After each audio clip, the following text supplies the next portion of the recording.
Go. Okay, so good afternoon, everyone. So, our previous discussion, like, still until now, it's all about the learners with exceptionalities and anomalies. Okay, so, mag-recap sa ating ha. So, unsa ganito ang disability? Atong mga exceptionality. Okay, okay, so mga ang meaning sa disability. Then how about the handicap? Sa itong handicap? PWD? Sige, kung hindi ka po example lang sa handicap. Diba, nagpaano po example ako sa handicap?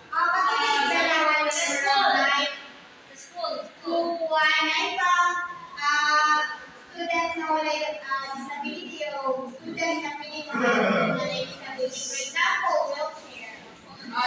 Paano siya inaccessible siya sa institution. Hindi siya kung sa ibang disability. Hindi ka siya result of disability mo siya. Wala siya ang handicap. Sa itong idea, itong IDEA. Saan ito siya? Idea. Itong IDEA. Saan siya? Kaya siya gandikan, kaya na siya implement sa America.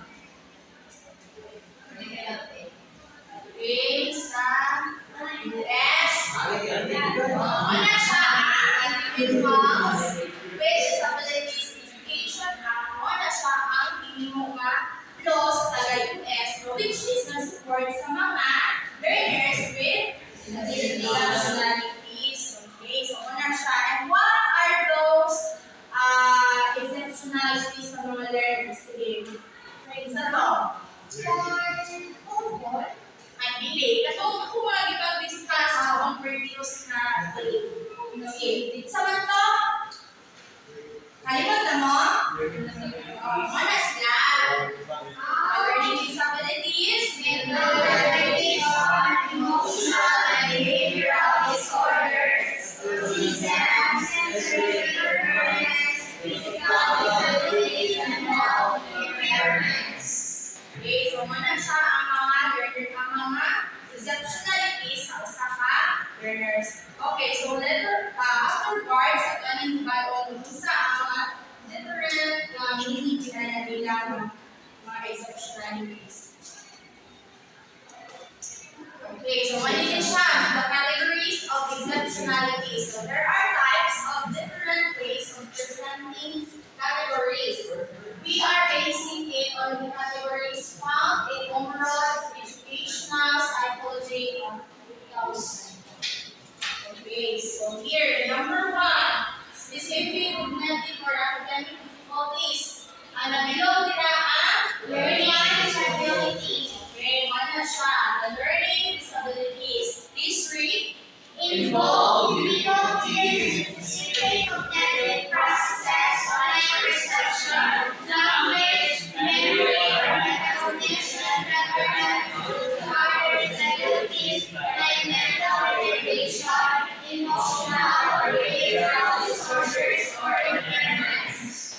Okay, so ano siya ang learning disability? So, sa may idea ko isa example ng learning disabilities, sige daw. Ito di ba wala sila?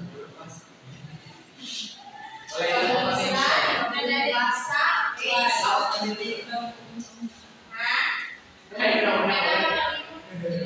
so nasa yung mga namin sa ilang learnings, no? Diba? Takto? Okay, so wala siya ang example sa learning disabilities na may mga problema sa ilang mga learning, like for example, kung may discussion, may assessment sila, but they are not still yet get the point of the content of the lesson. So, di ba mga example sa learning disabilities? There is one thing when learning disabilities, like for example, speaking, writing, reading. Apply ka po na sa learning disabilities. Like, kanang mga kuan, like kanang mga stutter ka, no?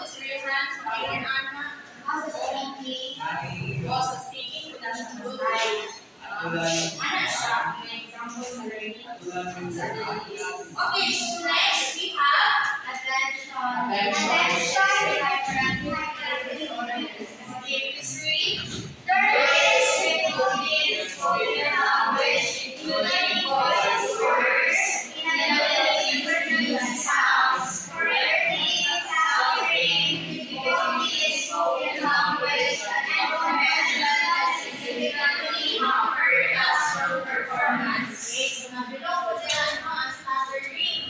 Ang inability to produce sounds correctly. No, mga voice disorders. So, like for example, ano ba na sila?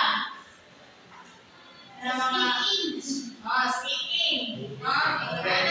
Difficulty in spoken language and comprehension na mga kasabot that significantly hamper classroom performance. Number means na itong murag makapagawa sila ng barrier.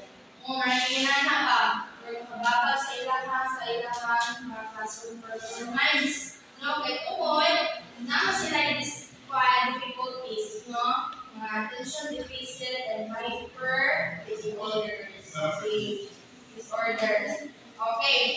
Okay, so mga to siya ang under sa ganit? Under sa specific and regular activities. Okay, number 1. Learning disabilities and attention deficit hyperactivity disorder. Okay, so i-note na quiz dito lang sa okay, so sunod, social, emotional, and behavior difficulties. So number 1, days exam. Okay, so please read. Attention deficit by different levels of impaired social interaction and communication. Repetitive behaviors that imitate and express. Individuals with autism usually have an enhanced need for routine and predictable environment. Okay, so thank you. So have you seen someone with pizza? What? Sige, nandito ano sa ilalim mo? There are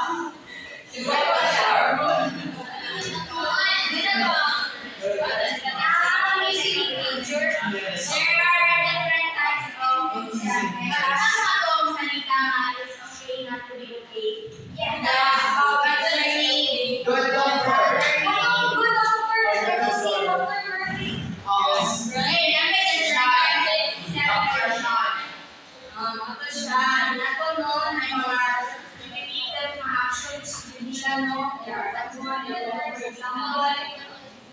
Sa na-observe kay Juan, sila ba trauma sila sa mga past na ilang genetic.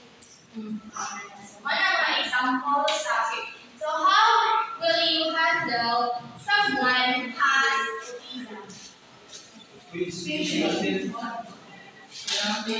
Sorry, ako na itong previous one. Patient understanding. Demonstrations and understanding.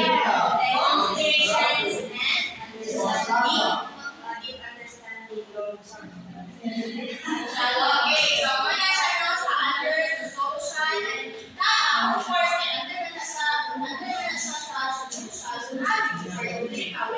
When it comes to interaction with people, no? Pag mamimili kanina sila, may lang sila mag-layer sila, tapos niliship na mapunan kayo. Ang ilangan ko ang gusto, ilang once kailangan nyo na makuha. Pero at least, ang kanyang mga tao na naisip ng buhay, makita namin. I think, kapag nilagay siya, because this way, rather than siya light language siya gamay sa uban ng mga difficulties or mga kanilang mga essentialities sa katawag kayo. Ano mga tao na iulisan, makasabot kayo sila, no? Hindi ko sila. And then, pinangalan ng siya o para isang proper na handling mo. Kaya handful kaya sila sa mga tao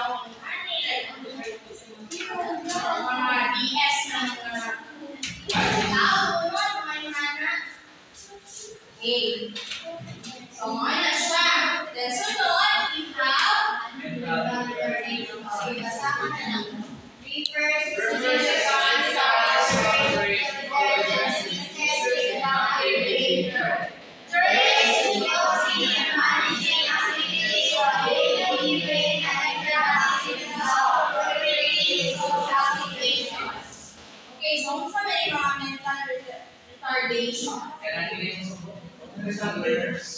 Okay, so kumbaga mali sila ang mga kanang late bloomers. Mana sila mga mental retardation. So mana sila refers to significant sub-average intelligence and deficiency in adaptive behavior. There is difficulty in managing activities. So, sila yung mga difficulty when it comes to manage their activities of daily living and in conducting themselves appropriately in social situations. Yung mga yung nakakuman,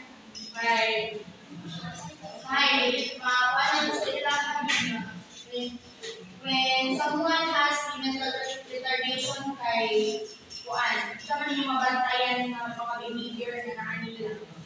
Or sa ilang social na side, sama nilang kuan. Kanang kuan, hindi sila isolation. Kagitan sila, anong sana, kagitay, iba, sa kanan, hindi yung kagitayan, lagi mga buli-buli. No, so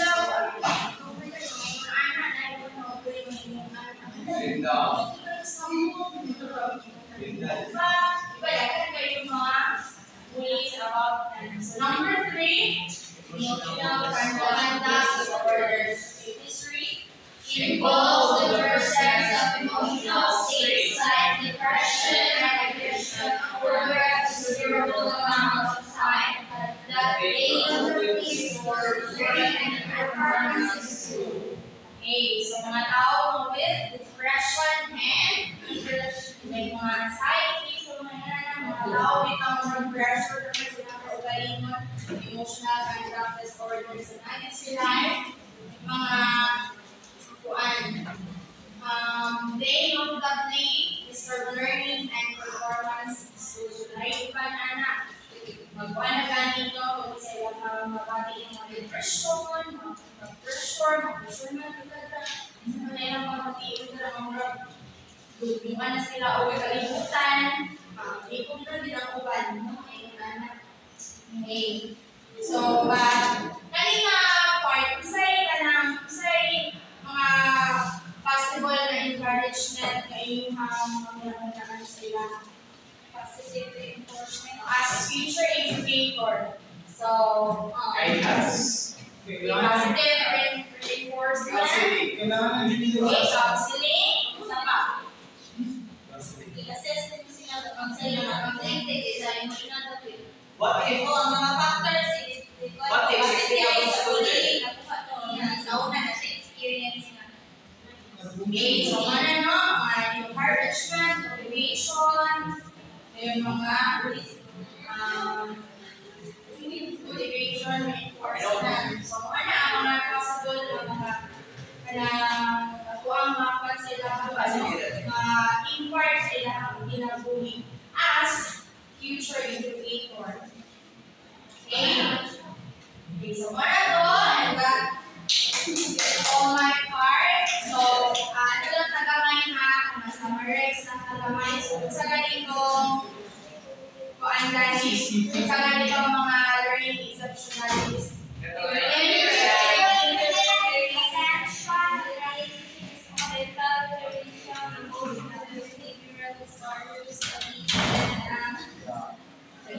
Okay, so, and thank you for listening. Yes.